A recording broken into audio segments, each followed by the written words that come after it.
কার্যালয়ের সামনে বিপি নুরুল হক নূর সহ তার সহযোদ্ধাদের হত্যার জন্য কিভাবে অতর্কিতভাবে হামলা চালিয়েছিল। সেখানে কারা ছিল?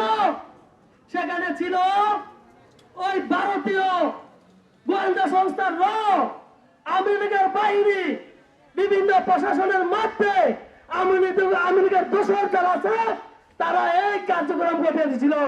সৈনিক রক্ত দিতে জানে, সে যে কোনো অন্যায়ের বিরুদ্ধে প্রতিবাদ গড়ে তুলতে পারবে এবং সে মেঘনাকে উন্নত সমৃদ্ধ গড়ে তুলবে। এই বলে আমার বক্তব্য শেষ করছি।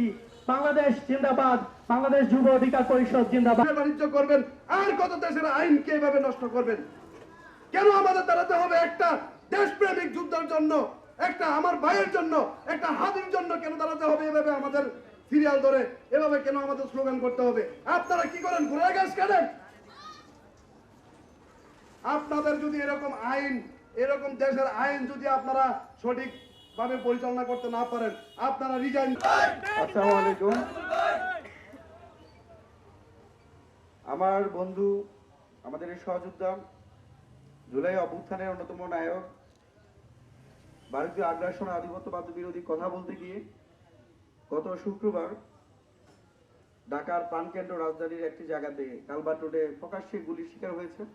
18 জুলাই আল্লাহ ডাকে সাড়া দিয়ে শাহাদাত বরণ করেছেন। ওসমান হাদি আজ পৃথিবীতে নাই, আমাদের সকলের হৃদয় রক্তকরণ হচ্ছে। বাংলাদেশের 18 কোটি মানুষের হৃদয় রক্তকরণ হচ্ছে। সহযোদ্ধারা, আমরা শুনতে পেয়েছি বর্তমান প্রধান নির্বাচন কমিশনার বলেছেন ওসমান হাদিদেরকে গুলি করে হত্যা করা একটা বিচ্ছিন্ন ঘটনা। এটা কি কোনো বিচ্ছিন্ন ঘটনা হতে পারে? আমি সেই প্রধান নির্বাচন কমিশনকে বলতে চাই, আপনি দেখুন 64,000 বর্গমাইলে যতদিন পর্যন্ত লাল সবুজের পতাকা থাকবে ততদিন পর্যন্ত ওসমান হাদি বাংলাদেশে রয়ে যাবে। আপনি দেখেছেন বাংলাদেশের ইতিহাসে গতকাল প্রায় 16 লাখ মানুষ ওসমান হাদির জানাজায় অংশ নিয়েছে। বাংলাদেশের ইতিহাসে সর্ববৃহৎ জানাজা অনুষ্ঠিত হয়েছে। ওসমান হাদি কোন বিচ্ছিন্ন ঘটনা নয়। ওসমান হাদি হচ্ছে বাংলাদেশের স্বাধীনতা সার্বভৌমত্বের প্রতীক। ওসমান হাদি হচ্ছে ভারতীয় আগ্রাসন আধিপত্যবাদ বিরোধী লড়াই সংগ্রামের প্রতীক। সুতরাং শেখ হাসিনার নির্বাচন কমিশনের প্রতিচ্ছবি আমরা দেখতে পাচ্ছি। আমরা স্পষ্ট করে বলতে চাই, আপনার যে নিয়োগকর্তা প্রধান উপদেষ্টা প্রফেসর ইউনূস থেকে শুরু করে প্রধান বিচারপতি, সেনাবাহিনীর থেকে শুরু করে সকল শ্রেণীর পেশার মানুষ গতকাল ওসমান হাদির জানাজায় গিয়েছিল। অনতিবিলম্বে আপনি যদি দেশবাসীর কাছে প্রকাশ্যে ক্ষমা না চান তাহলে কিন্তু আপনার গদি থাকবে না। এই বাংলাদেশে যারা ওসমান হাদিদেরকে ছোট করতে চায়, ওসমান হাদিদেরকে নিয়ে কটূক্তি করতে চায়, এই 64,000 বর্গমাইলে তাদের ঠাঁই হবে না। আমরা স্পষ্ট করে বলতে চাই, এই বাংলাদেশে দিল্লির দাসত্ব চলবে না। এই বাংলাদেশে পিন্ডির দাসত্ব থাকবে না। এই বাংলাদেশে রাশিয়ার মস্কোর দাসত্ব থাকবে না। এই বাংলাদেশে আমেরিকার দালালি চলবে না। এই বাংলাদেশ চলবে, বাংলাদেশের দালালি যারা করবে, বাংলাদেশ পন্থার রাজনীতি যারা করবে, তারাই আগামীর বাংলাদেশ পরিচালিত হবে।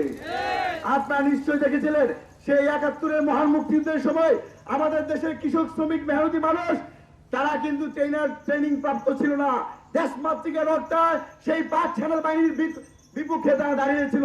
তারা কিন্তু সেখানে হাতে অস্ত্র নিয়ে বলেছিল, তোমার দেশ আমার দেশ, তোমার দেশ আমার দেশ, তোমার দেশ আমার দেশ।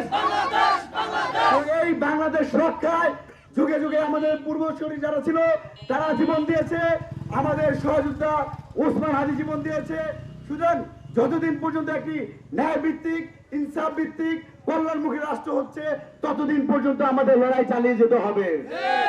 আমরা জানি এই যে পুরো বাংলাদেশে গত 1 সপ্তাহ যাবৎ ওসমান হাদিকে নিয়ে মানববন্ধন হচ্ছে, বিক্ষোভ মিছিল হচ্ছে, প্রত্যেকটা মসজিদ, মন্দির, গির্জায়, প্যাগোডাতে তার সুস্থতার জন্য দোয়া হচ্ছে। কিন্তু মেঘনা কি তার আলাদা? মেঘনা কি বাংলাদেশের বাইরের জায়গা? মেঘনা মানুষের কি বিবেক নাই? কিন্তু আমরা দুঃখ লাগে যে গত কয়েকদিন যাবত এত ভয়ঙ্কর একটা ঘটনা ঘটে গেল, হাজার হাজার লাখ লাখ মানুষ রাস্তায় এসে ক্রন্দনরত অবস্থা আল্লাহর কাছে দোয়া যাচ্ছে যে আমাদের মেঘনায় অনেক নেতা কর্মী আছে, অনেক দল আছে,